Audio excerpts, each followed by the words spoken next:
Market तो 9:15 को open up होता है, बट स्मार्ट ट्रेडर्स 8:30 से ही अपना काम शुरू कर देते हैं। और आज की वीडियो में मैं आपको ऐसी 5 चीजें बताने वाला हूं जो आप भी इंप्लीमेंट कर सकते हो, क्योंकि स्मार्ट ट्रेडर्स ये सारी चीजों को इंप्लीमेंट करते हैं। सो चलिए चालू करते हैं हमारे फर्स्ट चीज के साथ, which is global markets and overnight cues. अभी इसका मतलब क्या है, ग्लोबली कैसे मार्केट्स ने परफॉर्म किया है। अगर आपको नहीं आइडिया है तो इंडिया के पहले काफी सारे एशियन कंट्रीज ऑलरेडी चालू हो जाते हैं in the case of stock market, right. And as well as US market ने कैसे परफॉर्मेंस दिया है वो भी आप देख सकते हो before our market opens up. वो तो एक फैक्टर हो गया, दूसरे भी फैक्टर्स होते हैं जैसे कि क्रूड ऑयल कैसे परफॉर्म कर रहा है, डॉलर इंडेक्स कैसे परफॉर्म कर रहा है। ये आपको ओवरऑल ट्रेंड तो नहीं बताएगा, बट आपको एक ओवरऑल सेंटिमेंट का आइडिया दे देगा। अगर एक कुछ बड़ा मूव आ गया लेट्स से डॉलर इंडेक्स में, that is not the best thing for Indian markets. अगर आईएनआर बहुत डेप्रिशिएट हो गया है, something like that, right. So overall आपको सेंटिमेंट का एक आइडिया देखने को मिल जाता है। तो लेट्स से अगर कोई ऐसा दिन है जहां पे डॉलर काफी ज्यादा बढ़ चुका है एंड आपको एक शॉर्ट सेटअप देखने को मिल रहा है आपके पर्टिकुलर स्टॉक में, हो सकता है उसका प्रोबेबिलिटी चलने का थोड़ा सा ज्यादा हो जाए, दैट्स ऑल। और भी छोटी छोटी न्यूज जैसे आते रहते हैं एवरी फ्यू मंथ्स। फेड जो है यूएस में इंटरेस्ट रेट्स के डिसीजन लेते हैं, वो अगर इंटरेस्ट रेट्स को कट कर रहे हैं या वो बढ़ा रहे हैं, वो भी काफी इंपैक्ट कर सकता है यूएस मार्केट्स को एंड डेफिनेटली इंडियन मार्केट्स को भी। जैसे काफी लोग बोलते हैं, if the US market sneezes everyone else also catches a cold, something like that, right. तो ये आपको ध्यान में रखना चाहिए। ये सब छोटी छोटी ओवरऑल ग्लोबल पिक्चर क्या चल रहा है, कमोडिटीज में क्या चल रहा है, गोल्ड सिल्वर कैसे परफॉर्म कर रहे हैं। अगर गोल्ड सिल्वर बहुत अच्छे कर रहे हैं तो जनरली अपने markets don't perform the best, at least in when you are comparing two time frames, right? So gold अगर 6 महीने में बहुत अच्छा कर रहा है, वेरी रेयरली आपको देखने को मिलेगा कि इक्विटी भी उतना ही अच्छा या उससे ज्यादा अच्छा कर रहा है उन्हीं 6 महीनों में। So that is something you can also keep in mind कि ओवरऑल ब्रॉडर पिक्चर, सो आपको ये भी हेल्प कर सकता है। बट ये भी आपको ध्यान में रखना है, इसका पर्पस ये नहीं कि एग्जैक्ट मार्केट प्रिडिक्शन आपको पता लग जाएगा या मार्केट कहाँ पे जाने वाला है, बट जैसे मैंने आपको बताया ओवरऑल एक पिक्चर डेफिनेटली आपको समझ में आ जाएगा। On to our next point which is GIFT Nifty का प्री ओपनिंग। आपको प्री ओपनिंग से क्या क्या पता चलता है कि या तो गैप अप होने वाला है, गैप डाउन होने वाला है, या क्या हो सकता है, या फ्लैट ओपनिंग होने वाला है इंडियन मार्केट्स में, राइट। इसमें से अब बोलोगे कि यार क्या फर्क पड़ता है, गैप अप हो, गैप डाउन हो या जो भी हो, राइट। इसमें फर्क ऐसे पड़ सकता है, लेट्स से कि आपने अपने सिस्टम्स के हिसाब से स्टॉक्स को स्क्रीन करके रखे। लेट्स से आपके पास 10 स्टॉक्स आपके वॉच लिस्ट में थे, 5 बुलिश सेटअप्स थे एंड 5 बेयरिश सेटअप्स थे। अगर let's say gap up opening आ रहा है तो आप क्या कर सकते हो, आप बुलिश स्टॉक्स पे ज्यादा फोकस कर सकते हो, राइट। सेम वेज अगर गैप डाउन हो रहा है तो आप क्या फोकस कर सकते हो, अगर आपको लग रहा है और भी मार्केट नीचे जाएगा गैप डाउन के बाद because overall sentiment is not the best, तो आप शॉर्ट करने पे ज्यादा प्रेफर कर सकते हो एंड जो आपके बेरिश स्टॉक्स का वॉच लिस्ट है उस पर ज्यादा फोकस कर सकते हो।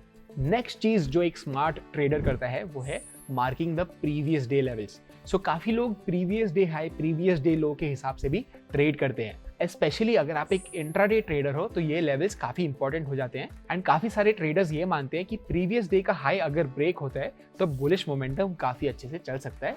लाइकवाइज अगर प्रीवियस डे का लो ब्रेक हो रहा है तो बेरिश मोमेंटम आ सकता है मार्केट्स में। सिमिलरली आप स्टॉक्स में भी इसको चूज कर सकते हो।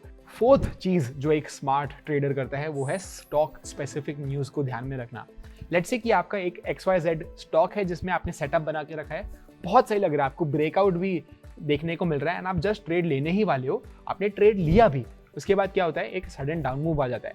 एंड ऑफ द डे आपको पता चलता है कि उस कंपनी ने रिजल्ट अनाउंस किया था उस दिन पे जो बहुत अच्छा नहीं था, मार्केट को इतना अच्छा नहीं लगा एंड उस वजह से क्या हुआ, उस स्टॉक में एक बेरिश मोमेंटम आ गया even after the breakout. Breakout तो हो गया in the anticipation of good results, but results बुरे आए। तो आप इस केस में क्या कर सकते हो, या तो आप कंप्लीटली ट्रेडिंग अवॉइड कर सकते हो, या एक बार न्यूज अनाउंस हो जाए, मार्केट रिएक्ट कर ले, उसके बाद आप ट्रेडिंग कर सकते हो उस स्टॉक में। सेम वेज जैसे अभी बजट आ रहा है, जब मैं इस वीडियो को रिकॉर्ड कर रहा हूँ, budget is due in a couple of days, तो यहाँ पे आपको क्या देखने को मिल जाएगा कि बजट के दिन अगर मैं ट्रेड नहीं करूंगा that is not a bad thing, right. या एटलीस्ट बजट अनाउंसमेंट हो जाए, जब let's say miss Nirmala announce करती है बजट, वो एक बार खत्म हो जाता है अनाउंसमेंट, उसके बाद भी अगर मैं ट्रेड करूंगा that is not a problem at all. काफी ट्रेडर्स जो सीजन ट्रेडर्स होते हैं वो तो कंप्लीटली स्किप भी कर देते हैं budget all together, because again बहुत वॉलेटाइल या इरेटिक मूव्स मिलते हैं आपको बजट के दिन पे। So that is also something that you can keep in mind कि ऐसे स्टॉक स्पेसिफिक न्यूज है या इन जनरल मार्केट में कुछ न्यूज चल रहा है जो आपके पर्टिकुलर ट्रेड को इम्पैक्ट कर सकता है, उसको आप या तो उस दिन पे कंप्लीटली अवॉइड कर दो या उस न्यूज को प्ले आउट हो जाने दो, उसके बाद आप ट्रेड कर सकते हो। फिफ्थ चीज जो एक स्मार्ट ट्रेडर करता है वो है always to know your risk limits. अगर आपका वो पर्टिकुलर डे का रिस्क लिमिट आपको पता ही नहीं है कि आपने कितना डिसाइड किया है, आपका कैपिटल अगर 1 लाख का है, उसमें से आप कितना लॉस लेने के लिए रेडी हो उस पर्टिकुलर डे पे, तो आप ब्लाइंडली एक टनल में घुस रहे हो, आपको पता ही नहीं चलेगा, कभी आपके लॉसेस कंपाउंड होना चालू हो जाते हैं। सो लेट्स से कि मैंने मेरे लिए रूल बना के रखा है कि 1 लाख का अगर मेरा कैपिटल है तो मैं 3% से ज्यादा पर डे नुकसान लूंगा ही नहीं। 3 trades maximum is the loss that I will take, 1% each, which is 3% in total, right. इससे ज्यादा अगर मुझे एक प्रॉफिटेबल ट्रेड पोटेंशियली दिखता भी है तो भी मैं वो नहीं लूंगा, बिकॉज ऑब्वियसली वो लॉस मेकिंग भी हो सकता है, यू नेवर नो, राइट। सो उस दिन पे मैं 3% पे कंप्लीटली बंद कर दूंगा। My markets will be shut, charts बंद, ट्रेडिंग टर्मिनल बंद, and I will gear up for the coming day. ये सारी चीजें करने से आपकी ट्रेडिंग काफी बेटर हो जाएगी एंड डेफिनेटली आप एक स्मार्ट ट्रेडर बन जाओगे। जितनी जल्दी आप इन सारी चीजों को फॉलो करना चालू करोगे, उतना ही जल्दी आपका ट्रेडिंग बेटर होते जाएगा। और मैं आपको मिलता हूं अगले वीडियो में। Bye bye.